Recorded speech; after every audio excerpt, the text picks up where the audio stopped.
عليكم ورحمة الله. الحمد لله الواحد القهار والعزيز الجبار والرحيم الغفار غافل الذنب وقابل التوب، والصلاة والسلام على النبي المصطفى المختار وعلى آله الأتقياء الأبرار وعلى أصحابه الأصفياء الأخيار ما دامت السماوات والأرض وما تعاقبت الظلمات والأنوار. إن نريد إلا الإصلاح ما استطعت وما توفيقي إلا بالله عليه توكلت وإليه أنيب.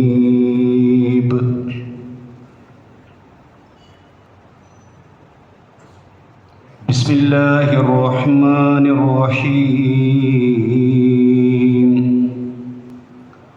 لا تقربوا الصلاة وأنتم سكارى حتى تعلموا ما تقولون. قال رسول الله صلى الله عليه وسلم: الإيمان يئرز إلى المدينة كما تئرز الحية إلى جحرها. كم من مصل ما له من صلاته سوى رؤية المحراب والخفض والرفع، تراه على سطح الحصيرات ساجدا وهماته في السوق في الأخذ والدفع.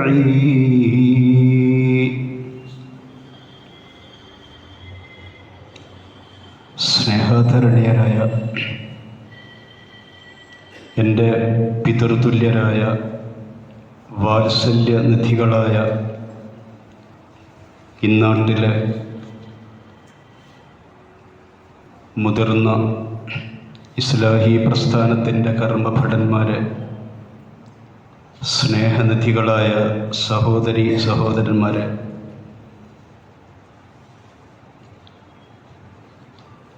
പരിശുദ്ധ റമളാനിലെ വളരെ കുറച്ച് ദിവസങ്ങൾ മാത്രം ശേഷിക്കുന്ന ഒരു വേളയിലാണ് അള്ളാഹുവിൻ്റെ ഭവനത്തിൽ നമ്മൾ ഒരുമിച്ച് കൂടിയിട്ടുള്ളത്.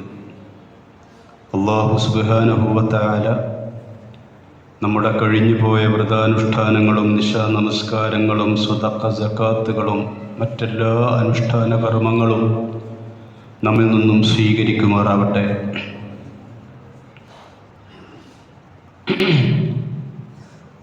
വർഷങ്ങൾക്ക് മുമ്പ് ഇങ്ങനെ ശീതീകരിച്ച പള്ളിയൊന്നും അല്ലാത്ത കാലത്ത് ഇവിടെ ഏതാനും വർഷങ്ങൾ ഖത്തീബായിട്ടുണ്ടായിരുന്നു. സാധാരണ മൗലവിമാരും പണ്ഡിതന്മാരും ഏറെയുള്ള ഒരു മഹല്ലില് ഖുതുബ നടത്തുക എന്നത് ഒരു ഖത്തീബിനെ സംബന്ധിച്ചിടത്തോളം മരണതുല്യമാണ്. പക്ഷേ എന്നെ ഒരു സ്വന്തം മകനെപ്പോലെ ചേർത്ത് പിടിച്ച് ഖുതുബയ്ക്ക് ശേഷം വട്ടമിട്ടിരുന്ന് അന്നത്തെ വിഷയങ്ങളെക്കുറിച്ച് ചർച്ച ചെയ്യുകയും എന്തെങ്കിലും ന്യൂനതകളുണ്ടെങ്കിൽ അതൊക്കെ പറഞ്ഞു തരികയും ചെയ്ത് കൈപിടിച്ചു കൊണ്ടുവന്ന കാരണവന്മാരുടെ മുമ്പിലേക്കുള്ള തിരിച്ചുവരവ് ഏറ്റവും സന്തോഷകരമാണ്. ആദ്യം പോയത് അത്രമാലവിൻ്റെ വീട്ടിലാണ്. പോയി അദ്ദേഹത്തെ കണ്ടു. ഇനിയും നമ്മുടെ ഈ പള്ളിയിൽ എത്തിപ്പെടാൻ കഴിയാത്ത അന്ന് സജീവമായിരുന്ന പലരുമുണ്ട്. അല്ലാഹു സുബ്ഹാനഹു വ തആല അവർക്കെല്ലാം അവരുടെ രോഗങ്ങൾ പെട്ടെന്ന് ശിഫയാക്കി കൊടുക്കുമാറാവട്ടെ. അല്ലാഹുവേ, അവർക്ക് സിഹത്തും ആഫിയത്തും ദീർഘായുസ്സും നൽകി ഇനിയും ഈ ദീനിനും ആദർശത്തിനും വേണ്ടി പ്രവർത്തിക്കുവാനുള്ള തൗഫീഖ് നീ പ്രദാനം ചെയ്യണമേ റഹ്മാനെ.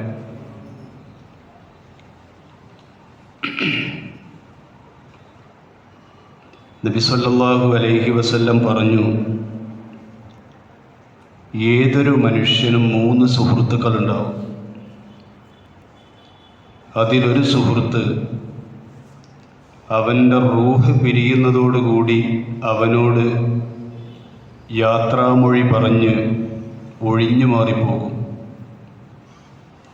സ്വഹാബാക്കൾ ചോദിച്ചു, ഞങ്ങളുടെ റൂഹ് വേർപിരിയുന്നതോടുകൂടി ഞങ്ങളിൽ നിന്നും പിരിഞ്ഞു പോകുന്ന സുഹൃത്ത് ആരാണ്? റസൂലുള്ളാഹി സ്വല്ലല്ലാഹു അലൈഹി വസല്ലം പറഞ്ഞു, അത് അൽ മാലു, നമ്മുടെ സമ്പത്താണ്. മരിച്ചു കഴിഞ്ഞാൽ നമ്മുടെ സ്വത്തിൻ്റെ അവകാശം മാറിക്കഴിഞ്ഞു. എത്ര കോടികൾ ആസ്തിയുണ്ടെങ്കിലും ഇനി ഒന്നും ഫലം ചെയ്യാത്ത നിമിഷങ്ങൾ, ആ സമ്പത്ത് മുഴുവനും നമുക്ക് അന്യമായ നിമിഷം, പിന്നതൊന്നും ഫലം ചെയ്യാനില്ല.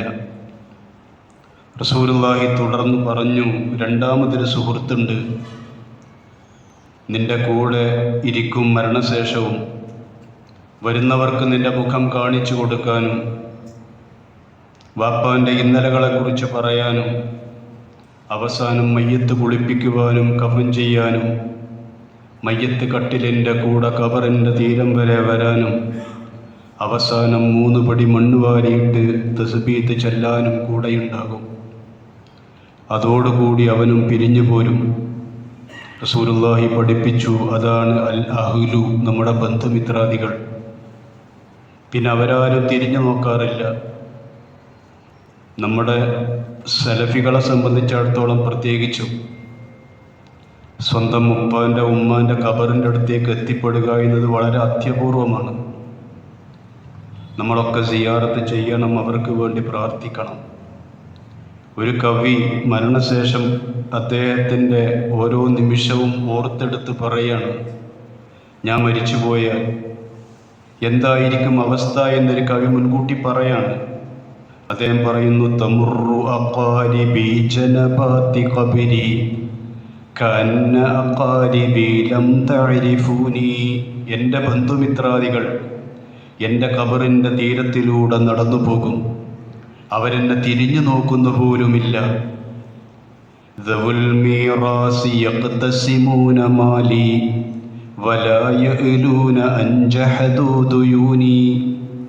എന്നാൽ എൻ്റെ അനന്തര സ്വത്ത് വീതിക്കാൻ അവർക്ക് എന്തുത്സാഹമായിരുന്നു. എനിക്കുള്ള കടബാധ്യതകളെക്കുറിച്ച് പോലും അവർ ചിന്തിക്കുന്നുമില്ല. ഈ ഒരവസ്ഥ നമ്മുടെ ഉപ്പാക്കും ഉമ്മാക്കും ആർക്കും വരാൻ പാടില്ല.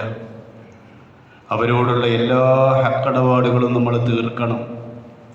അവർക്ക് വേണ്ടി ദുആ ചെയ്യാൻ ആ ഖബറിൻ്റെ ഓരത്തെത്തണം. നബി സല്ലല്ലാഹു അലൈഹി വസല്ലം പറഞ്ഞു, ഒന്നാമത്തെ സുഹൃത്ത് റൂഹ് പിരിയുന്നതോടുകൂടി ഒഴിഞ്ഞു പോയാലും, രണ്ടാമത്തെ സുഹൃത്ത് 3 പിടി മണ്ണ് വാരിയിട്ട് എന്നേക്കുമായി പിരിഞ്ഞു പോയാലും ആ ഖബറിൻ്റെ കൂരിരുട്ടിൽ നിന്നോട് ഒട്ടിച്ചേർന്ന് കിടക്കാൻ ഒരാളുണ്ട്. അതാണ് നിൻ്റെ 3ാമത്തെ സുഹൃത്ത്. ആ സുഹൃത്തിനെയാണ് നീ കൂടുതൽ സ്നേഹിക്കേണ്ടത്. നബി സല്ലല്ലാഹു അലൈഹി വസല്ലം പറഞ്ഞു, അതാണ് അൽ അമലു സ്വാലിഹ്, നല്ല നല്ല പ്രവർത്തനങ്ങൾ. നമ്മൾ സുഹൃത്തിന് നൽകുന്ന ഒരു ആത്മാർത്ഥമായ പുഞ്ചിരി പോലും നമുക്ക് ഖബറിൽ കുളിർക്കാറ്റായി വരും. എല്ലാവരും ഉപേക്ഷിച്ചു പോയാലും ആ സുഹൃത്ത് നമ്മളോടൊപ്പം ഉണ്ടാകും. ആ സുഹൃത്തിനെ സ്വന്തമാക്കുക എന്നതാണ് ഈ ദുന്യാവിലെ ജീവിതത്തിൻ്റെ ഏറ്റവും വലിയ ലക്ഷ്യം. ആ ഖബറിലേക്കുള്ള സമ്പാദ്യത്തിൻ്റെ ഭാഗമാണ് നമ്മളിപ്പോൾ അനുഷ്ഠിച്ചുകൊണ്ടിരിക്കുന്ന നോമ്പ്. നമ്മൾ കുറച്ചു മുമ്പ് ഇവിടെ നിർവഹിച്ച അസ്ർ നമസ്കാരം. പക്ഷേ ഓരോ ഇബാദത്തുകളും എടുത്തു നോക്കിയാൽ എത്രത്തോളം ആ ഖബറിലേക്ക് അത് കൂട്ടായി തീരും എന്നൊരു അന്വേഷണം നമ്മൾ നടത്തണം. നമ്മൾക്ക് ദുന്യാവിലെ എല്ലാ വിഷയവും അറിയാം. ഏത് വിഷയം എടുത്തിട്ടാലും അതിൽ നമ്മളെ വക ഒരു സംഭാവന ഉണ്ടാകും. പക്ഷേ നമസ്കാരം ജീവസുറ്റതാക്കാനുള്ള ഇൽമ് പലപ്പോഴും നമുക്ക് നഷ്ടപ്പെട്ടു പോയിട്ടുണ്ട്. അല്ലാഹു സുബ്ഹാനഹു വ തആല പറഞ്ഞു, യഥാർത്ഥത്തിൽ ചാർജുള്ള ഒരു നിസ്കാരം എല്ലാ തിന്മയിൽ നിന്നും മനുഷ്യനെ തട്ടിയകറ്റും.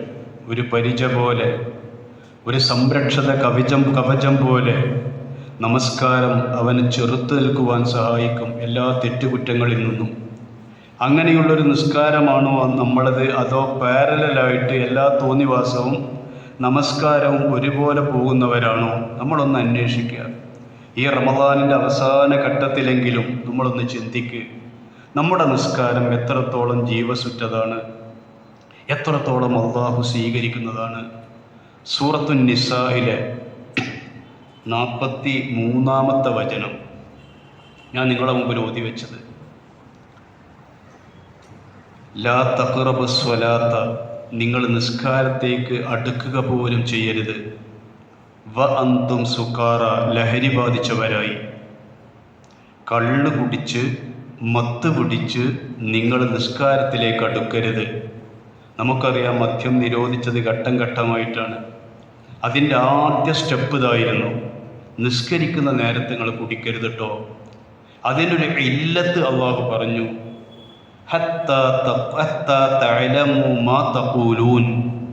നിങ്ങൾ പറയുന്നത് നിങ്ങൾക്ക് തിരിയണം.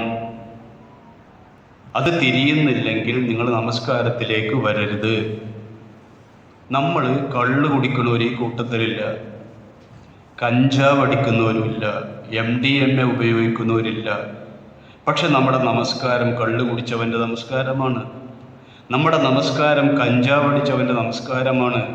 നമ്മുടെ നമസ്കാരം MDMA ഉപയോഗിക്കുന്നവൻ്റെ നമസ്കാരമാണ്. എന്തേ കാരണം? നിസ്കാരത്തിൽ പറയുന്നത് എന്താണ് എന്ന് നമുക്കറിയുന്നില്ല. ആദ്യം നമ്മൾ ശരിയാക്കേണ്ടത്, നമസ്കാരം ശരിയായാൽ മറ്റ് എല്ലാ കാര്യങ്ങളും ശരിയായി. നിസ്കാരം റെഡിയായിട്ടില്ലെങ്കിലോ പിന്നെ നമ്മളുടെ ഇതൊന്നും, നമ്മുടെ പെരുമാറ്റം നന്നാവില്ല, നമ്മുടെ സംസാരം നന്നാവില്ല, നമ്മുടെ കാഴ്ചകൾ നന്നാവില്ല, നമ്മുടെ കേൾവികൾ നന്നാവില്ല, ഒന്നും നന്നാവില്ല. അപ്പം നമസ്കാരം ക്ലിയറാക്കുക എന്നുള്ളതാണ് ഏറ്റവും പ്രധാനപ്പെട്ടത്. ഇപ്പം ഈ ഇരിക്കുന്നവരൊക്കെ കൃത്യമായി നിസ്കരിക്കുന്നവരാണ്. ജീവിതത്തിൽ എത്ര വഖത്ത് നിസ്കരിച്ചു എന്ന് വെച്ചാൽ കണക്കുണ്ടാവില്ല, അത്രയും നിസ്കരിച്ചു. ഇപ്പം ഇന്ന് ഇവിടെ മഗ്‌രിബ് നമ്മൾ ജമാഅത്തായി നിസ്കരിക്കും. നോമ്പ് തുറന്ന് അത് കഴിഞ്ഞ് വന്നിട്ട് ഇഷാഹിന് ഇവിടെ ജമാഅത്തിനെത്തും. തറാവീഹിന് ഒരു ഭംഗം വരുത്താതെ നമ്മൾ പങ്കെടുക്കും. സുബ്ഹി ജമാഅത്തിനും ആവേശത്തിന് പങ്കെടുക്കും. പക്ഷെ ആ നമസ്കാരം എത്രത്തോളം നമുക്ക് ഒരു ചാർജിങ് ആയിട്ട് പരിവർത്തിക്കപ്പെടുന്നുണ്ട് എന്നതൊന്ന് അന്വേഷിക്കുക. കള്ളുകുടിയനെ പോലെ തന്നെയാണോ എൻ്റെ നിസ്കാരം?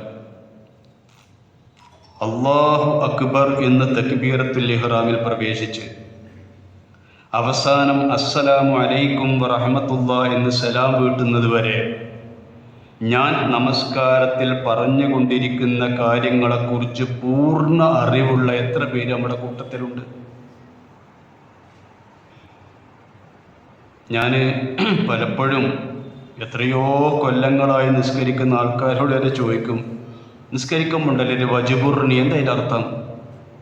നിങ്ങളും പറയില്ലേ കൊല്ലങ്ങളായിട്ട് വജ്ബുർണി അല്ലേ? എന്താ അതിൻ്റെ അർത്ഥം? അന്തൽ മുഖദ്ദിമു അന്തൽ മുഅഖിറു, എന്താ അർത്ഥം? തലക്കുന്ന് തുടങ്ങുക, അല്ലാഹു അക്ബർ, തക്ബീറത്തുൽ ഇഹ്റാമിൽ പ്രവേശിച്ചു. എന്നിട്ട് നമ്മൾ അള്ളാഹിനോട് പറയണ എന്താണ്? അല്ലാഹുമ്മ ബാഇദ് ബൈനി വബൈന ഖതായായ കമാ ബഅദ്ത ബൈനൽ മശ്രിഖി വൽ മഗ്രിബ്. അല്ലാഹുവേ, ഞാനൊരു പാവമാണ്, കുറേ തെറ്റുകുറ്റങ്ങൾ സംഭവിച്ച ഒരാളാണ്. എൻ്റെ എല്ലാ പാപങ്ങളും എനിക്ക് നീ പുറത്തു തരണം റബ്ബേ. എൻ്റെ പാപങ്ങളെ എന്നിൽ നിന്നും നീ അകറ്റണം. എങ്ങനെ? കമാ ബഅദ്ത ബൈനൽ മശ്രിഖി വൽ മഗ്രിബി, കിഴക്കും പടിഞ്ഞാറും എങ്ങനെയാണ് നീ അകറ്റിവെച്ചത്, അതേപോലെ എന്നെയും എൻ്റെ പാപങ്ങളെയും നീ അകറ്റി റഹ്മാനെ. ഇങ്ങനെ നിസ്കാരം തുടങ്ങുക. വനഖിനി മിനൽ ഖതായ കമാ യുനഖ സൗബുൽ അബിയദു മിനൽ ദനസ്, ശുഭ്രവസ്ത്രത്തിൽ നിന്നും മാലിന്യം ശുദ്ധീകരിക്കും പോലെ എൻ്റെ ഹൃദയങ്ങളിൽ നിന്ന് എല്ലാ പാപക്കറകളും കഴുകി ശുദ്ധീകരിക്കണമേ റഹ്മാനെ. ആരെങ്കിലും നിസ്കരിച്ചപ്പോൾ ഈ പ്രാർത്ഥന നടത്തിയപ്പോൾ അർത്ഥം അറിയുന്നു എത്ര പേരുണ്ട്? അതല്ലെങ്കിൽ വജ്ജഹത്തു വജ്ഹിയ ലില്ലദീ ഫതറസ്സമ, ഓരോന്നിൻ്റെയും അർത്ഥം അറിയുമ്പോൾ എന്തൊരു രസമാണത്. നോമ്പ് തുറക്കണ നേരത്ത് ഈത്തപ്പഴം തൊള്ളിക്കിട്ട് വെള്ളം കുടിച്ച് യാന്ത്രികമായിട്ട് ദഹബല്ലാഹു അബ്തല്ലത്തിൽ ഉറൂഖ സബത്തൽ അജ്റു ഇൻഷാ അല്ലാഹ് ഒന്നും തിരിഞ്ഞിട്ടില്ല. അതൊന്ന് അർത്ഥറിഞ്ഞ് പറഞ്ഞു നോക്കി, എൻ്റെ ദാഹം തീർന്നു, നാടിഞരമ്പുകളൊക്കെയും നനഞ്ഞു, പടച്ച റബ്ബേ നീ ഉദ്ദേശിക്കുകയാണെങ്കിൽ എനിക്ക് കൂലി ഉറപ്പായി. അങ്ങനെ അർത്ഥം അറിഞ്ഞുകൊണ്ട് നമ്മൾ ഓരോന്ന് ചെല്ലുമ്പോൾ ഞാൻ റൗളത്തിലുള്ള പെൺകുട്ടികളോട് ചോദിക്കും, മക്കളെ നിങ്ങൾ കണ്ണാടിയിൽ നോക്കാൻ എത്ര സമയം ചെലവഴിക്കലുണ്ട്? കണ്ണാടിയിൽ നോക്കുമ്പോൾ നിങ്ങൾ ചെല്ലുന്ന ദുആ എന്താണ്? എത്ര പേർക്ക് അറിയും? ഇവിടെ ഉണ്ടല്ലോ ഇപ്പോൾ സഹോദരിമാർ, കണ്ണാടിയിൽ നോക്കുമ്പോൾ ചെല്ലുന്ന ദുആ എന്താണ്? നിങ്ങളൊന്ന് പഠിക്ക്. നമ്മളൊക്കെ തറവാട്ടുകാരാണ്. അരീക്കോട്, പുളിക്കൽ എന്നൊക്കെ എടവണ്ണ എന്നൊക്കെ പറഞ്ഞാൽ സലഫി തറവാടുകളാണ്.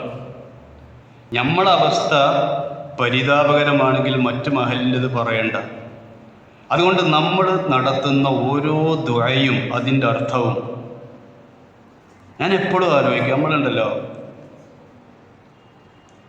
ഇയ്യാക നഅ്ബുദു വ ഇയ്യാക നസ്തഈൻ, അത് കഴിഞ്ഞിട്ട് ഇഹ്ദിനസ് സിറാത്തൽ മുസ്തഖീം, അല്ലാഹുവേ നേരായ മാർഗത്തിൽ ഞങ്ങളെ നീ നയിക്കണമേ. സിറാത്തുൽ ലദീന അൻഅംത അലൈഹിം, നിന്റെ അനുഗ്രഹത്തിന് വിധേയരായവരുടെ മാർഗത്തിൽ. ഗൈറിൽ മഗ്ദൂബി അലൈഹിം, നിന്റെ ശാപകോപങ്ങൾക്ക് വിധേയരായവരുടെ മാർഗമല്ല.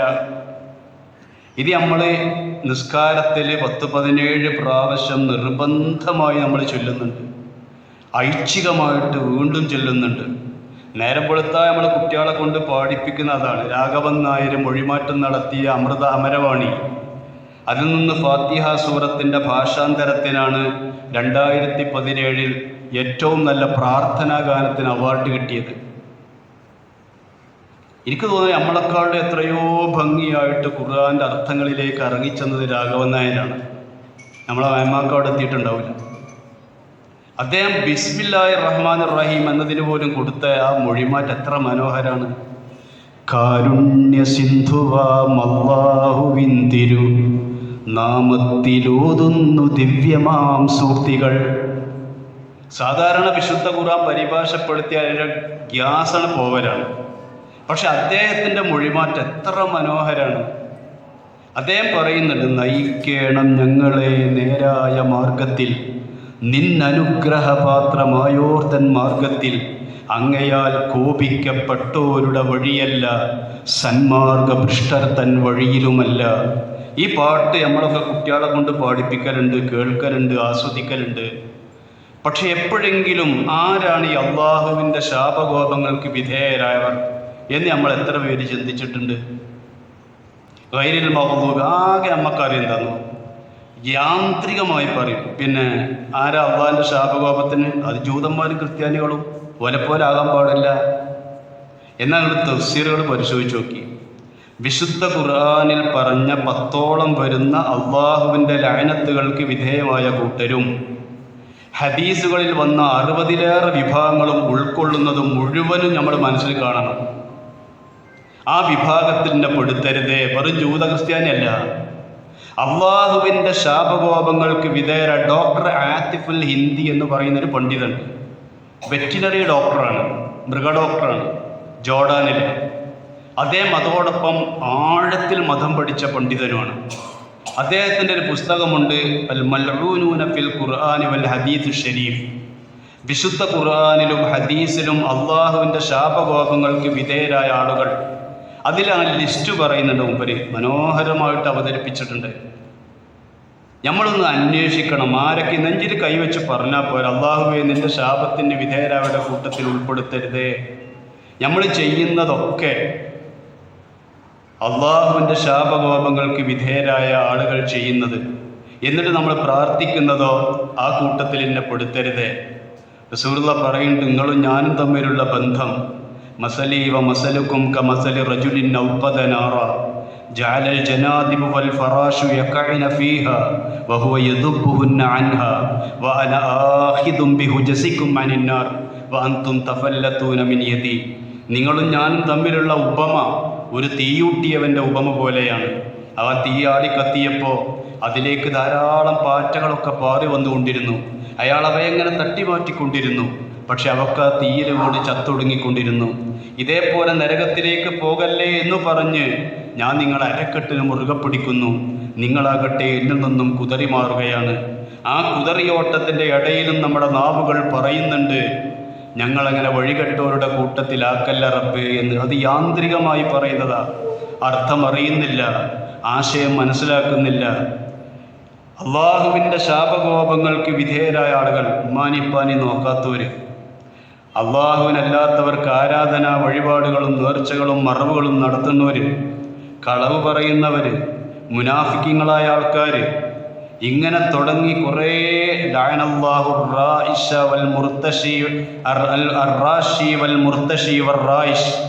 കൈക്കൂലി കൊടുക്കുന്നവനും വാങ്ങുന്നവനും അതിൻ്റെ ഇടനിലക്കാരനും, കള്ള് കുടിക്കുന്നവനും കുടിപ്പിക്കുന്നവനും അതിൻ്റെ കാരിയറും എല്ലാം, പലിശയുമായി ബന്ധപ്പെട്ടതെല്ലാം, ഇതൊക്കെ നെഞ്ഞത്ത് കൈവച്ചിട്ട് ഓർക്കണം.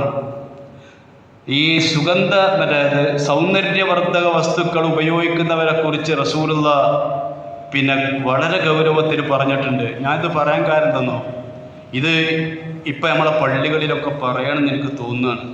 ഇവിടെ ധാരാളം ഉമ്മമാരുണ്ട്, കല്യാണം കഴിക്കാൻ ഇനിയുള്ള പെൺകുട്ടികളുണ്ട്, അവരുടെ വാപ്പമാരുണ്ട്, ആങ്ങളമാരുണ്ട്. നമ്മളൊക്കെ ഒരു ഇസ്ലാഹി ആദർശം ഉൾക്കൊള്ളുന്നവരുമാണ്. നമ്മളെ കുട്ടിൻ്റെ ഒരു കല്യാണം, ഒരു പെൺകുട്ടിൻ്റെ ഒരു കല്യാണം തീരുമാനിക്കുമ്പോൾ സ്വാഭാവികമായിട്ടും പെണ്ണിൻ്റെ വീട്ടിലോ അല്ലെങ്കിൽ പെണ്ണിൻ്റെ വീട്ടിലായിരിക്കും സ്വാഭാവികമായിട്ട് നിശ്ചയം നടക്കുക. ആ നിശ്ചയം നടക്കുന്ന നേരത്ത് ഈ പെണ്ണിൻ്റെ വാപ്പ ഒന്ന് എണീറ്റ് പോയിട്ട് പറയും, ഡേറ്റ് ഇപ്പോൾ ഉറപ്പിക്കലിട്ടോ, ഞാനൊന്ന് അകത്ത് പോയി ചോദിക്കട്ടെ. എന്തിനാണ് പോണത്? നിങ്ങളൊക്കെ വാപ്പാരല്ലേ, ഞാനും പോയി വാപ്പയാണ്, എന്തിനാണ് നമ്മൾ അകത്ത് പോണത്? ഒരു പെണ്ണിൻ്റെ ശരീരശുദ്ധിയും അല്ലാത്ത പിരീഡും കൃത്യമായിട്ട് അറിയുന്നത് ഉമ്മയാണ്. ആ ഉമ്മാനോട് ചോദിക്കാനാണ്, എൻ്റെ മോള് കല്യാണം കഴിഞ്ഞ് ആദ്യമായിട്ട് പോകുന്നത് അശുദ്ധിയോടുകൂടിയാകരുത് വരൻ്റെ മരുമകൻ്റെ വീട്ടിലേക്ക് എന്ന ഒരു ആഗ്രഹമാണ്. ആ ഉമ്മാൻ്റെ അടുത്ത് പോയി ചോദിക്കാം. ഉമ്മ പറയുന്നത് ഏപ്രിൽ അവസാനം ആയിക്കോട്ടെ, അതാ നല്ലത്. ആ ഡേറ്റ് പറഞ്ഞു കൊടുക്കുകയാണ്. അപ്പോൾ ഏപ്രിൽ അവസാന ആഴ്ചയിൽ നിശ്ചയിക്കുന്ന കല്യാണത്തിൻ്റെ അന്ന് നമ്മളുടെ പെൺകുട്ടിക്ക്, നമ്മുടെ മകൾക്ക്, സഹോദരിക്ക്, അല്ലെങ്കിൽ പേരക്കുട്ടിക്ക് നിസ്കാരം നിർബന്ധമായ ദിവസമല്ലേ, ഉറപ്പാണല്ലോ. അന്ന് നമ്മൾ ഓഡിറ്റോറിയത്തിൽ നല്ലൊരു ഓഡിറ്റോറിയം വാടകയ്ക്കെടുത്ത് കല്യാണം തീരുമാനിച്ചു നടത്തുകയാണ്. ആ കല്യാണത്തിൻ്റെ തലേന്ന് രാത്രിയോ അല്ലെങ്കിൽ കല്യാണത്തിൻ്റെ അന്ന് അതിരാവിലെയോ, പണക്കാരാണെങ്കിൽ ബ്യൂട്ടീഷ്യന്മാർ വീട്ടിലേക്ക് വരും, അല്ലാത്തവരാണെങ്കിൽ അത് തുറപ്പിച്ചിട്ട് അവിടേക്ക് എത്തിക്കും. എത്തിച്ചു കഴിഞ്ഞിട്ടൊരു 2 മണിക്കൂർ നീണ്ടു നിൽക്കുന്ന കുറച്ച് കലാപരിപാടികളുണ്ട്. ഫൗണ്ടേഷൻ, മറ്റേ സ്റ്റെപ്പുകൾ എല്ലാം കൂടെ കഴിഞ്ഞൊരു പുട്ടിയിട്ട് എല്ലാം കൂടി കഴിഞ്ഞൊരു ബൊമ്മയെപ്പോലെ പുറത്തിറക്കുന്ന നമ്മളെ മകൾ. പോകുമ്പോൾ നല്ല ചൈതന്യമുള്ളൊരു മുഖമായിരുന്നു, കാണുമ്പോൾ തന്നെ ഒരു അന്തസ്സുള്ള കുട്ടിയായിരുന്നു. ആ ഒരു ജീവനൊക്കെ നഷ്ടപ്പെട്ടിട്ടൊരു ബൊമ്മയാക്കി തിരിച്ചു കൊണ്ടുവരികയാണ്. അതിന് 40,000 50,000 റുപ്യ കൊടുക്കണം ഈ ബൊമ്മയാക്കാൻ. എന്നിട്ട് ഇതിനെ ഈ കുട്ടിനെ കൊണ്ടുവന്നിട്ട് നമ്മൾ സ്റ്റേജിൽ നാട്ടി നിർത്തുകയാണ്. എപ്പോൾ? രാവിലെ തുടങ്ങിയ നൃത്തം ആ ഓഡിറ്റോറിയത്തിൻ്റെ ആ സ്റ്റേജിൽ കുട്ടി ളുഹറിൻ്റെ നേരത്തോളുണ്ട്, നിസ്കരിക്കൂല. നിസ്കരിച്ചാൽ 40,000 മോന്തിന്ന് പോകും. അസറിൻ്റെ നേരത്തോളുണ്ട്, നിസ്കരിക്കൂല, കാരണം പെയിൻ്റ് ഇളകും. മഗ്‌രിബിൻ്റെ നേരത്തുണ്ട്, കാരണം പുതിയാപ്പളൻ്റെ പരീക്ക് എത്തിക്കുന്ന വർഷം നിസ്കരിക്കൂല, കാരണം പെയിൻ്റ് ഇളകും. പിന്നെ എപ്പോഴാണ് ഈ പെയിൻറ്റ് തട്ടിക്കളയില്ല? ഞങ്ങൾ രാത്രി ഒരു 11 മണിയാകുമ്പോൾ, എന്ന് വെച്ചാൽ 3 വക്ത് നമസ്കാരം കൽപ്പിച്ചു കൂട്ടി ഒഴിവാക്കി അതിനിടയിൽ മരണപ്പെട്ടു പോയാൽ കാഫിറത്തായി മരിക്കാൻ സൗകര്യം ചെയ്തു കൊടുക്കുന്ന ഉമ്മമാരും ഉപ്പമാരും ഉൾക്കൊള്ളുന്ന സൊസൈറ്റിയാണ് നമ്മൾ. റസൂലുള്ള പറഞ്ഞു, ഇങ്ങനെ കൃത്രിമമായ സൗന്ദര്യം പൂശി ഒരു പെണ്ണിൻ്റെ കോലം മാറ്റിയിട്ട് അവതരിപ്പിക്കുന്നവർ മൻ ഖശന ഫലൈസ മിന്ന, ചതിക്കുന്നവർ നമ്മിൽപ്പെട്ടവരല്ല. ചതിയാണത്. ഇപ്പോൾ അടുത്തൊരു ചെറുപ്പക്കാരൻ അറസ്റ്റ് ചെയ്തു. ഞാനത് നിഷ്പക്ഷമായിട്ടേ കാണുന്നുള്ളൂ. അവൻ്റെ പരാതി ഞാൻ കണ്ട കുട്ടിയല്ലത്, ഞാൻ അത്യാവശ്യം വെളുപ്പുള്ളൊരു കുട്ടീനെയാണ് കണ്ടത്. ഇത് അത്ര കളറില്ല. നമ്മൾ ആ ചെറുപ്പക്കാരനെ വല്ലാതെ ആക്ഷേപിച്ചു. ഓ എവിടേക്ക് നോക്കിയിട്ടാണ് പെണ്ണെട്ടിയെന്നൊക്കെ ചോദിച്ചു. എവിടേക്ക് നോക്കിയിട്ടാണ് പെണ്ണെട്ടിയത്? കാണാൻ ചെന്നന്ന് പെയിൻ്റ് അടിച്ചു, കല്യാണത്തിൻ്റെ അന്ന് പെയിൻ്റ് അടിച്ചു. അതിൻ്റെ തനിനിറം കണ്ടു കാണോ ഈ കുട്ടീനെ? അവസാനം എല്ലാം കഴിഞ്ഞ് 11 മണിക്ക് മുഖം കഴുകിയപ്പോഴാണോ കുട്ടീനെ കാണുന്നത്? അതിൻ്റെ ഉത്തരവാദി ആരാണ്? നമ്മളെ പെൺകുട്ടികളൊക്കെ ഒരു ഉറച്ച തീരുമാനം എടുക്കണം. എന്നെ ഈ കാണുന്ന സൗന്ദര്യത്തിൽ ഇഷ്ടപ്പെടുന്ന ഒരാണ് മതി, ആ ജീവിതം നിലനിൽക്കുള്ളൂ. അല്ലാത്തതെല്ലാം എൻ്റെ ഭാവി ജീവിതത്തിൽ ആപത്താണ് എന്ന് മനസ്സിലാക്കി ഉമ്മയും ബാപ്പയും നിർബന്ധിച്ചാൽ പോലും പെയിൻ്റ് അടിക്കാൻ ഞാനില്ല എന്ന് പറയാൻ തൻ്റെ ഇടം കാണിക്കുന്ന കുട്ടികളെയാണ് നമുക്ക് വേണ്ടത്. അപ്പോൾ റസൂലുള്ളാഹി സ്വല്ലല്ലാഹു അലൈഹി വസല്ലം ഇങ്ങനെ ചതിക്കുന്നവരെ, ഈത്തപ്പഴ കച്ചവടം നടത്തുന്ന ആൾക്കാരെടുത്ത് വന്നിട്ട് റസൂലുള്ളാഹി സ്വല്ലല്ലാഹു അലൈഹി വസല്ലം മറിച്ചിട്ടു. എന്നിട്ട് പറഞ്ഞു, മൻ ഖശ്ശനാ ഫലൈസ മിന്നാ, വെള്ളത്തിൽ വെച്ച് മീൻ കച്ചവടം ചെയ്യരുതെന്ന് പറഞ്ഞു, അകിട്ടിൽ വെച്ച് പാല് കച്ചവടം ചെയ്യരുതെന്ന് പറഞ്ഞു, കുലയിൽ വെച്ച് ധാന്യങ്ങൾ കച്ചവടം ചെയ്യരുതെന്ന് പറഞ്ഞു. ഇതൊക്കെ ചതി വരും. അങ്ങനെ ചതിക്കപ്പെടാൻ സാധ്യതയുള്ള എല്ലാം റസൂലുള്ള വിരോധിച്ചു. സൗന്ദര്യവർദ്ധക വസ്തുക്കൾ അനാവശ്യമായിട്ടെടുത്ത് നമ്മളുടെ മുഖത്തിന് മാറ്റം വരുത്തുക, പ്ലക്കിംഗ്, പച്ചയായിട്ട് ഹദീസിൽ തന്നെ പറഞ്ഞിട്ടുണ്ടത്. മുതനസ്സിമ നാസിമ വൽ മുതനസ്സിമ, അത് പ്ലക്കിംഗ് ആണ്. അതിൽ നിന്ന് പ്രത്യേകം നമ്മൾ ചാർട്ട് തന്നെ പറയുന്നത് പ്ലക്കിങ്ങിന് ഇത്രയും, അത് ചെയ്യാൻ നമ്മൾ പോവാണ്. ഇങ്ങനെ ചെയ്തു പോയിട്ട് എല്ലാ കൃത്രിമമായ സൗന്ദര്യ റൂട്ടുകളും സ്വീകരിച്ചുകൊണ്ട് നമ്മൾ പറയാണ്, നിന്റെ ശാപകോപങ്ങൾക്ക് വിധേയരുടെ മാർഗത്തിലല്ല ഞങ്ങളെ ഉൾപ്പെടുത്തേണ്ട, എല്ലാം നമ്മൾ കാട്ടിക്കൂട്ടം ചെയ്യും. അതുകൊണ്ട് ഈ റമദാനിൽ നമ്മളൊരു ഉറച്ച തീരുമാനമുണ്ട്. ഒന്ന്, നമ്മളെ ഇബാദത്തുകൾക്ക് ജീവൻ വേണം, നമ്മുടെ ഇബാദത്ത്. രണ്ട്, നമ്മൾ നെഞ്ഞത്ത് കൈവച്ച് പറയുന്ന കാര്യത്തോട് നീതി പുലർത്തണം. ഞാൻ നേരത്തെ പറഞ്ഞ പോലെ നമുക്ക് എല്ലാ വിഷയവും അറിയും, അതിലൊക്കെ നമുക്ക് തർക്കിക്കാൻ ഉഷാറാണ്. ഹദീസുകളൊക്കെ പോസ്റ്റ്മോർട്ടം ചെയ്തിട്ട് ഇമാം ബുഖാരിയേക്കാൾ വലിയ ആലിമാകാൻ നോക്കും നമ്മൾ, അതൊക്കെ ചെയ്യുന്ന ആൾക്കാരാണ്. പക്ഷേ നിസ്കാരത്തിൻ്റെ നേരത്തെ നമ്മൾ യാന്ത്രികതയാണ്. നമ്മളെ KK മുഹമ്മദ് സുല്ലമി മരിച്ചുപോയി. ആ മഹാനായ പണ്ഡിതൻ ഒരിക്കൽ പറഞ്ഞു, നമ്മളെ ഇബാദത്തുകളൊക്കെ യാന്ത്രികമാണ് മക്കളെ. അദ്ദേഹം തമാശയായിട്ടാണ് പറഞ്ഞതെങ്കിലും അത് എനിക്കൊക്കെ അത് ഉള്ളിലൊരു തീക്കൊള്ളി പോലെ അനുഭവപ്പെട്ടത്. അദ്ദേഹം പറഞ്ഞു, ഇമാം ഇങ്ങനെ ഓതുമ്പോൾ ഗൈരിൽ മഗ്ദൂബി അലൈഹിം വലദ്ദാല്ലീൻ എന്നതിന് പകരം വലദ്ദാല്ലൂൻ ഓതിയാൽ മഅ്മൂമിങ്ങൾ മുഴുവനും എന്ന് പറയുന്നു. അതൊരു തമാശയായിട്ട് എടുക്കാനല്ല. നമ്മളൊക്കെ നിസ്കാരം ഏതാണ്ട് അങ്ങനെ. ഞാൻ ചോദിക്കട്ടെ, നമ്മൾ സുന്നത്ത് നിസ്കാരം വീട്ടിൽ നിസ്കരിക്കുന്നവരല്ലേ നമ്മൾ കൂടുതൽ ആൾക്കാരും? അഫ്ളൽ അതാണ്. അങ്ങനെ നിസ്കരിക്കുമ്പോൾ ഒറ്റക്ക്, നമ്മളിപ്പോൾ തറാവി വരെ വീട്ടിൽ നിന്ന് ഒറ്റക്ക് നിസ്കരിക്കുന്ന ആൾക്കാരുണ്ട്. ചില ആൾക്കാർ അതിമങ്ങോട്ട് സൈക്കിൾ എടുത്ത് പിന്നാലെ കൂടും. 4 റക്അത്ത് കഴിഞ്ഞ് പോണവനെ തുറച്ച് നോക്കുക, എടുക്കുക, പോണ് അവസാനം വരെ നിന്നാൽ കിട്ടൂല. സുന്നത്തായ നിസ്കാരമാണ്. ആ സുന്നത്തായ നമസ്കാരം ഒരാൾ മസന അങ്ങനെ പറയാണ്. നിങ്ങളിപ്പോൾ 2 കൂടെ നിസ്കരിച്ചു, 2 എങ്ങനെയാണോ നിങ്ങൾക്ക് റാഹത്തായി നിങ്ങൾ നിസ്കരിച്ചോളി. ഒരു ഇമാമിൻ്റെ കൂടെ മുഴുവനായിട്ട് നിന്നാൽ അതിലേറ്റവും നല്ല തന്നെയാണ്, അതിനാരും എതിർക്കണമൊന്നുമില്ല. പക്ഷെ അതിനെ നിർബന്ധിക്കുകയും ഒരാളെ ഇടങ്ങേറാക്കിയിട്ട് അയാളെ ബാക്കിയുള്ള നിസ്കാരം കൂടി ഫസാദാക്കും വേണ്ട. ഇപ്പോൾ 1ാമത്തെ സഫിൽ ജുമാക്ക് ഇരിക്കുന്ന അഫ്ളലാണ്. ഒരു ഊരവേദനയുള്ള ഒരാൾ ബേക്കറി ചാരിക്കുത്തിറക്കുമ്പോൾ അയാളെ ചീത്താറേണ്ട ആവശ്യമുണ്ടോ? അത് അയാൾക്ക് റാഹത്ത്, അയാൾ തിരഞ്ഞെടുത്തു. അതിന് ഇസ്ലാം എതിർപ്പില്ല. അപ്പം നമ്മൾ ഈ ചെറിയ ചെറിയ വിഷയങ്ങൾ, തറാവിഹിക്ക് വരാത്ത ആൾക്കാർ ഭയങ്കര പരാതി പറയും. സുബഹിക്ക് വന്നിട്ടില്ലെങ്കിൽ ഓനെക്കുറിച്ച് ഗീബത്തും നമീമത്തും പറയാൻ നിസ്കരിച്ചത് മുഴുവൻ ഫസാദാക്കും. ഇതൊക്കെയാണ് നമ്മൾ ആദ്യം അംഫുസക്കും, നിങ്ങളെ കാര്യം നോക്കി. അലൈക്കും അംഫുസക്കും ലാ യദുർറുക്കും മൻ ദല്ല ഇദ ഹതദൈതും. നിങ്ങളെ കാര്യം നോക്കി. നിങ്ങൾ നന്നായി കഴിഞ്ഞാൽ മറ്റൊരാളുടെ ദോഷവും നിങ്ങളൊന്നും ബാധിക്കാൻ പോണില്ല. അതുകൊണ്ട് നമ്മൾ എന്ത് ചെയ്യുക? നമ്മളുടെ കർമ്മങ്ങൾ ശുദ്ധമാക്കി ചെയ്യുക, അത് വൃത്തിയോടുകൂടി ചെയ്യുക. അതിൽ നമ്മൾ ഒരാളുടെയും പിന്നാലെ നമ്മൾ കൂടാൻ നിൽക്കണ്ട. അതുകൊണ്ട് ഞാൻ പറഞ്ഞ പോലെ നമ്മുടെ നമസ്കാരം, നമ്മൾ ഇനി മഹല്ലിൽ വേണ്ട ഇതാണ്, എങ്ങനെയാണ് നിസ്കരിക്കേണ്ടത്, എന്താണ് നമ്മളത് റബ്ബിനോട് പറയുന്നത് എന്ന് കൃത്യമായിട്ട് നമ്മൾ അറിയണം. ആ നമസ്കാരത്തിൽ ഞാൻ ഒറ്റ കാര്യം, നമ്മളിപ്പോൾ ഇടയിലിരുത്തത്തിന് 7 അപേക്ഷ റബ്ബിനോട് പറയുന്നുണ്ട്. റബ്ബി ഗഫിർലി വർഹംനി വജ്ബുർനി വർഫഅനി വർസുഖ്നി വഹ്ദിനി വആഫിനി. 7 അപേക്ഷ. അത് അർത്ഥറിഞ്ഞ് പറയുമ്പോൾ എന്തൊരു റാഹത്താണ്. റബ്ബി, ഉമ്മാൻ്റെ ഗർഭാശയം തൊട്ട് ഇതുവരെയും എന്നെ പടിപടിയായിട്ട് വളർത്തിക്കൊണ്ടുവന്ന റബ്ബേ, ചില്ലറ വാക്കല്ലത്. ഈ ഗഫുർലി, എൻ്റെ ജീവിതം ഞാൻ മലക്കൊന്നുമല്ല, തെറ്റ് കുറേ സംഭവിച്ചിട്ട് എനിക്ക് പുറത്തു കൊണ്ട റബ്ബേ. വർഹംനി, പാപിയോട് കരുണ ചെയ്യണം റബ്ബേ. വജ്ബുർനി, എന്തെല്ലാം ന്യൂനതകൾ എനിക്കുണ്ടോ അതെല്ലാം നീ മറച്ച് പരിഹരിച്ചു തരണമേ റബ്ബേ. വർഫഅനി, എന്നെ നീ ഉയർത്തണം എന്ന് പറഞ്ഞാൽ വജഅൽനാ ലിൽ മുത്തഖീന ഇമാമ എന്ന് പറഞ്ഞില്ലേ, എന്നെ മുത്തഖീങ്ങളുടെ ഇമാമായിട്ട് എന്നെ നീ ഉയർത്തണം. അല്ലാതെ ഇവിടെ ഇൻക്രിമെൻ്റ് കിട്ടണമെന്നോ പ്രൊമോഷൻ കിട്ടണമെന്നല്ല, മറിച്ചാ പറഞ്ഞ എനിക്ക് കൂടുതൽ തഖ്വയുള്ള ഉന്നതങ്ങളിലെത്തണം, ആ നിലക്ക് എന്നെ നീ ഉയർത്തണമേ. വർഫഅനി വർസുഖ്നി, എനിക്ക് നീ അന്നം നൽകണമേ.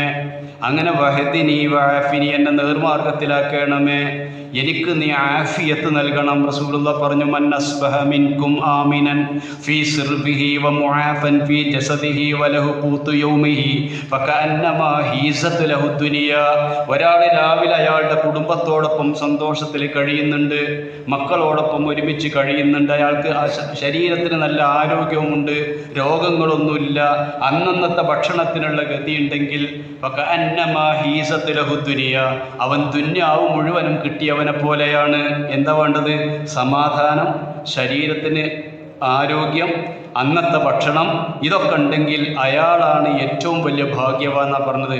അതുകൊണ്ട് ആ ആഫിയത്തിന് വേണ്ടി ദുആ ചെയ്യുന്നുണ്ട്. 7 അപേക്ഷകൾ നമ്മൾ റബ്ബിൻ്റെ മുമ്പിൽ വെക്കുക. ആ സലാം വീട്ടുന്നതിൻ്റെ മുഞ്ച് പോലും നോക്കി നിങ്ങൾ, അസ്സലാമു അലൈക്കും വറഹ്മത്തുള്ളാഹി, അസ്സലാമു അലൈക്കും വറഹ്മത്തുള്ളാഹി. നമ്മളെ ഇടതും വലതും ഇരിക്കുന്ന ആളോട് പറയാണ് ഈ അസ്സലാമു അലൈക്കും വറഹ്മത്തുള്ളാഹി അറബി ഭാഷാ നിയമപ്രകാരം അതൊരു പ്രഖ്യാപനമാണ് എന്നൊരു ഭാഷാ പണ്ഡിതൻ എനിക്ക് റൗദത്തിൽ വന്നപ്പോൾ പറഞ്ഞു. സലാമുൻ അലൈക്കും എന്ന് പറയുന്നതും അസ്സലാമു അലൈക്കും എന്ന് പറയുന്ന തമ്മിൽ വ്യത്യാസമുണ്ട് ഭാഷയിൽ. അസ്സലാമു അലൈക്കും എന്ന് പറഞ്ഞാൽ നിങ്ങൾക്ക് എന്നിൽ നിന്നും കിട്ടുവാനുള്ളത് സമാധാനം മാത്രമാണ്, കാരണം ഞാനൊരു മുസ്ലിമാണ്. അപ്പം നമ്മളെ വലതു ഭാഗത്തിരിക്കുന്നവരോട് പറയാം, നിങ്ങൾക്ക് എന്നിൽ നിന്നും എന്നും പ്രതീക്ഷിക്കാം ശാന്തിയും സമാധാനവും, ഞാനൊരാളെ ഉപദ്രവിക്കാനില്ല. ഇടതു ഭാഗത്തുള്ളവരോടും പറയാം, ഇത്രക്ക് സുന്ദരമായൊരു മതം, ഞാനത് പ്രാർത്ഥനയാണെങ്കിൽ പ്രാർത്ഥന, നിങ്ങൾക്കെന്നും രക്ഷയും സമാധാനം ഉണ്ടാവട്ടെ. വലതു ഭാഗത്തുള്ളവനോട് ഇടതു ഭാഗത്തുള്ള നമ്മൾ കണ്ടിട്ട് മിണ്ടിയിട്ട് കാലം കുറേയാക്കും, ഓരോ നാശത്തിന് വേണ്ടിയാവും ചിലപ്പോൾ പ്രാർത്ഥന, എന്നിട്ട് അസ്സലാമു അലൈക്കും വറഹ്മത്തുള്ളാഹി എന്താ അർത്ഥമുള്ളത്? അപ്പം നമ്മൾ എന്ത് ചെയ്യുക? ആദ്യം ഇത് ആത്മാർത്ഥമായ ഇബാദത്തുകൾ, ഇപ്പം നോമ്പാണെങ്കിലും.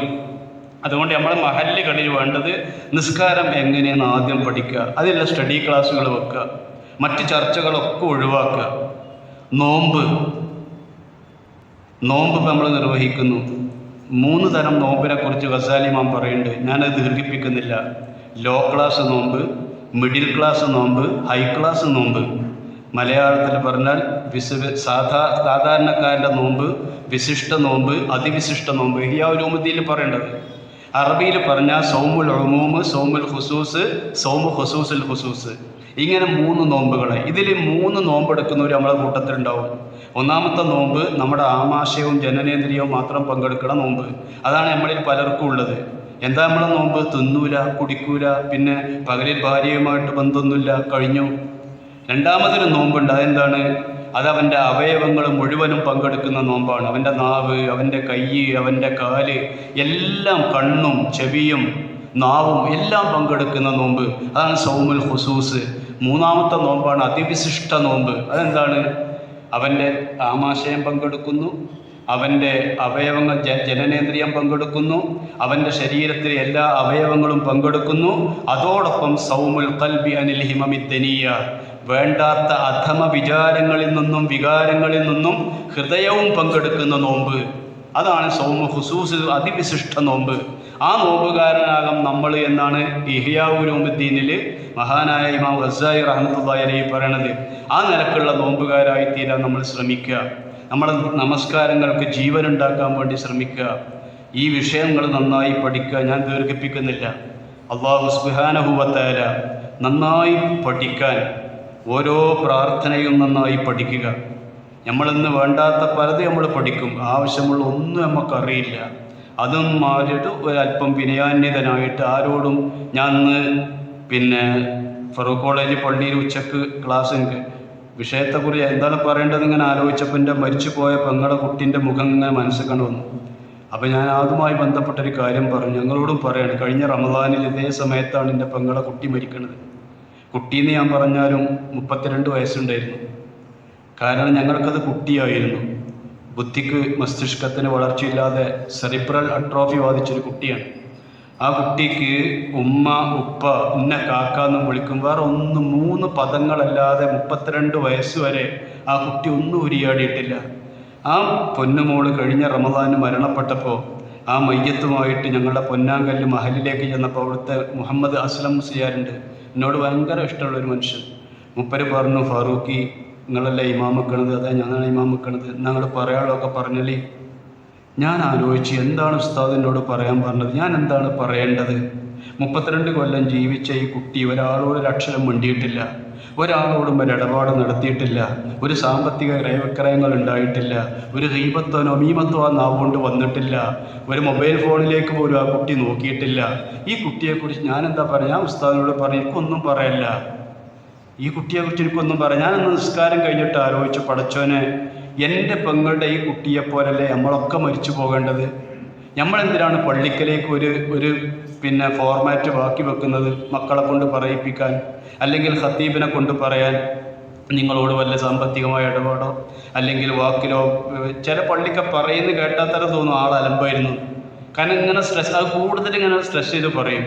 മൂപ്പര് കൂടുതൽ നമ്മളോട് ഇടപഴകിയ ആളാണ്, കമ്മിറ്റിയിലൊക്കെ ഉണ്ടായിരുന്ന ആളാണ്, മഹലിൻ്റെ ഉത്തരവാദിത്തം ഏറ്റെടുത്ത ആളാണ്, അതുകൊണ്ട് ചില പ്രശ്നങ്ങളൊക്കെ ഉണ്ടാകുന്നൊക്കെ പറയുമ്പോൾ ആൾ മഹാ കച്ചറയാണെന്നുള്ളത് നമുക്ക് കേൾക്കുമ്പോൾ തന്നെ തോന്നിപ്പോകും. അതിന് നിങ്ങൾ കാത്തിക്കണ്ട. ചില ആൾക്കാർ ഹജ്ജിന് ഡേറ്റ് കിട്ടി അപ്പോൾ ഓട്ടം തുടങ്ങി എല്ലാ പെരയും കൂടി, ഇവിടെ ഞാൻ എന്നോട് ചെയ്തിട്ടുണ്ട്, പൂർത്തീകരണം കാക്ക ഞങ്ങളോട് ചെയ്തിട്ടുണ്ട്. എന്തിനാണ് നീട്ടിക്കണത്? അന്നുള്ള ഭാരം അന്നന്ന് ഇറക്കി വെക്കി ഒരാളോട് നിങ്ങൾ കൂടുതൽ വെച്ചുകൊണ്ടിരിക്കണ്ട. അത് എപ്പോഴാണ് നമ്മളാണോ ആദ്യം, അതെല്ലാം നമ്മൾ ഉപദ്രവിക്കുന്ന ആളാണോ ആദ്യം എന്നറിയില്ല. അതുകൊണ്ട് ഒരാളെയും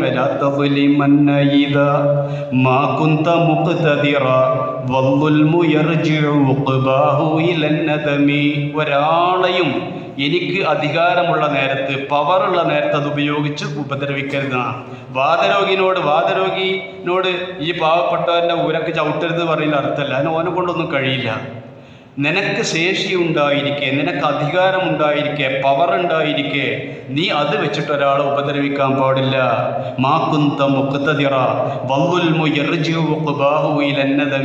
ഈ അക്രമം അവസാനം നെടും ഖേദത്തിൽ എത്തിപ്പെടുന്നു. ഓർത്തോ, തനാമു ഐനുക വൽ മദ്ലൂമു മുന്തബിഉൻ.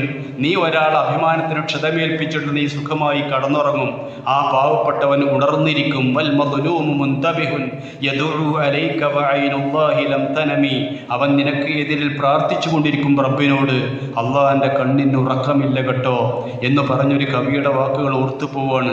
അതുകൊണ്ട് ഒരാൾക്കും ഉപദ്രവം ചെയ്യാതെ, ഒരാളെയും വേദനിപ്പിക്കാതെ, ഒരാൾക്കെതിരെയും കരുക്കൾ നീക്കാതെ, ഒരാളെക്കുറിച്ചും ഗീബത്തും നമീമത്തും പറയാതെ, എല്ലാവരെയും സ്നേഹിച്ചും എല്ലാവരോടും ആദരവിലും ബഹുമാനത്തിലും നിന്നുകൊണ്ട്. എനിക്ക് മുതലക്കുളം മൈതാനിയിൽ വെച്ച് TP അബ്ദുള്ള കോയ മദനി നടത്തിയൊരു പ്രഭാഷണത്തിൻ്റെ ഒരു ഭാഗം വല്ലാതെ ഇഷ്ടപ്പെട്ടു.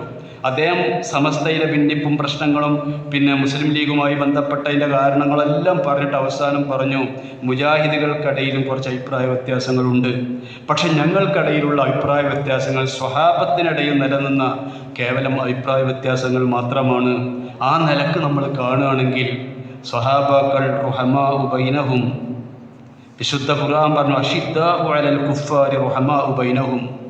കുഫാറിനോട് കടുത്ത നിലപാട്, മുസ്ലിമീങ്ങൾക്കിടയിൽ വല്ലാത്തൊരു സിമ്പതിയും ആർദ്രതയും അലിവും വെച്ചുപുലർത്തുന്ന, കാരുണ്യം വെച്ചുപുലർത്തുന്ന മനോഭാവം എന്ന് വിശുദ്ധ ഖുർആൻ പറഞ്ഞ ആ ഒരു സ്നേഹം നമ്മൾ തിരിച്ചു കൊണ്ടുവരാൻ നമുക്ക് കഴിയണം. എല്ലാവരെയും സ്നേഹിക്കുവാനും എല്ലാവരെയും ആദരിക്കുവാനും ബഹുമാനിക്കുവാനും കഴിയുക. ഒരാളോടും വിദ്വേഷവും പകയും വെച്ചു പോകാതിരിക്കുക. അല്ലാഹു സുബ്ഹാനഹു വ തആല എൻ്റെ പെങ്ങളുടെ പൊന്നുമോൾ എങ്ങനെ യാത്ര പോയോ അതേപോലെ നമുക്ക് ഓരോരുത്തർക്കും യാത്ര പോകാൻ, ഞാൻ പേര് പരാമർശിക്കുന്നില്ല, കേരളത്തിലെ ഒരു പണ്ഡിതൻ വസിയത്ത് ചെയ്തിരുന്നു, എൻ്റെ മയ്യത്ത് പള്ളിയിൽ വെച്ചിട്ട് നിങ്ങൾ ഒരാളോടും മാപ്പ് ചോദിക്കരുത്, സാമ്പത്തികമായ ഇടപാടും പറയണ്ട, കാരണം ഞാനൊരു ഇടപാടും ബാക്കി വെച്ചിട്ടില്ല, ഞാനൊരാളെയും വെറുത്തിട്ടില്ല, എനിക്കൊരാളോടും പകയുമില്ല, അതുകൊണ്ട് ഈ വിഷയത്തിൽ നിങ്ങൾ ഒരിക്കലും ആരോടും വസിയത്ത് ചെയ്യേണ്ടതില്ല ഇങ്ങനെ അപേക്ഷിക്കേണ്ടതില്ല എന്ന് വസിയത്ത് ചെയ്തു ആ മഹാനായ പണ്ഡിതൻ. നമുക്കും അങ്ങനെ പറയാൻ കഴിയണം. അതിനുള്ള ഒരു മനസ്സ് പടച്ച റബ്ബ് നമുക്കെല്ലാം ഈ റമദാനിൻ്റെ അവസാന ഘട്ടത്തിൽ, പരിമിതമായ ദിവസങ്ങൾ, ചെറിയ പെരുന്നാൾക്ക് തക്ബീർ ധ്വനികൾ മുഴക്കി ഈദ്ഗാഹുകളിലേക്ക് വരുമ്പോൾ നവജാത ശിശുവിനെ പോലെ ശുദ്ധമായ മനസ്സോടുകൂടി ഈ ചെറിയ പെരുന്നാളിനെ സ്വീകരിക്കാൻ റബ്ബുൽ ഇസ്സത്ത് എനിക്കും നിങ്ങൾക്കും തൗഫീക്ക് പ്രദാനം ചെയ്യുമാറാവട്ടെ. അല്ലാഹുവേ, ഞങ്ങൾക്ക് ദീന് ആവേശത്തോടു കൂടി പഠിക്കുവാനും ഞങ്ങളുടെ ഇബാദത്തുകൾക്ക് ജീവൻ തിരിച്ചു കൊണ്ടുവരാനും കഴിയുന്ന ഭാഗ്യവാന്മാരെ ഞങ്ങളെ നീ ഉൾപ്പെടുത്തണമേ റഹ്മാനെ. അല്ലാഹുമ്മ ഗഫിർ ലിൽ മുഅ്മിനീന വൽ മുഅ്മിനാത്ത് വൽ മുസ്ലിമീന വൽ മുസ്ലിമാത്ത് വൽ അഹ്യാഇ മിൻഹും വൽ അംവാത്ത് ഇന്നക മുജീബു ദഅവാതി യാ ഖാദിയൽ ഹാജാത്ത്. അല്ലാഹുമ്മ ജഅൽ ജംഅനാ ജംഅൻ മർഹൂമാ വതഫറഖനാ തഫറഖൻ മഅസൂമാ വലാ തജ്അൽ ഫീനാ വലാ മിന്നാ വലാ മഅനാ ശഖിയ്യൻ വലാ മഹ്റൂമാ. റബ്ബനാ ആതിനാ ഫിദ് ദുനിയാ ഹസന വഫിൽ ആഖിറതി ഹസനതൻ വഖിനാ അദാബൻ നാർ. അസ്സലാമു അലൈക്കും വറഹ്മത്തുള്ളാഹി.